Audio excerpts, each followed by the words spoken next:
Sa mga hindi po makagets at papagets ko po ngayon, ako po ay Pilipino. Ang mami ko po ay half Black American, half Filipina.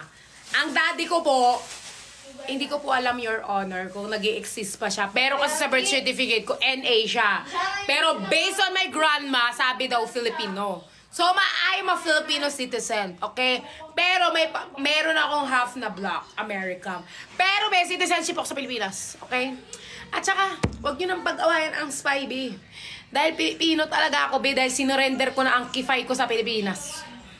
Hinayaan ko na nga maghanap dito ng Pinoy, be. Naghanap na nga ako ng Pinoy dito, be. Para, pero magmay-ari ng aking perlas ng silanganan.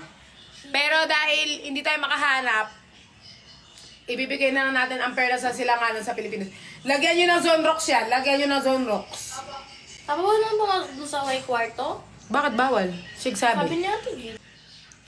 Guys, may mini vlog ako dyan ha. Yung latest lang. Kanina lang. Yung pagbili ko ng 100k viewers. Hoy, i-support nyo ako ha. Baka naman pagkatapos sa 100k, be, magsialisan din kayo. Uy, araw-araw tayo magla-live dito, be. Araw-araw kayong pasisayahin. Kung nararanasan nyo ang paghihirap, nararanasan nyo ang pag-iyak. Nandito lang ako, be, para pasayahin ang buong pagkatao nyo lahat. Okay? Lagi nyo lang titignan ang mukha ko at maaalala nyo.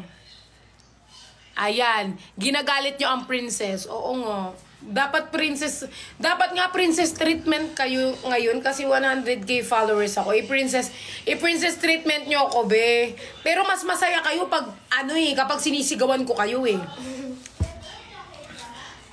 Congrats, may bronze ka na. Saan na naman nakuha ang bronze? Saan mo naman nakuha ang bronze, be? Hindi nga ako lumaban. Nasa bahay lang ako, be. Nagti-tiktok, be. Me, I love you. Ikaw na ang favorite ko here na TikTok. Me, pag-post ka, e-edit kita. O sige. Edit nyo ako. Dapat maganda ako dyan, ha?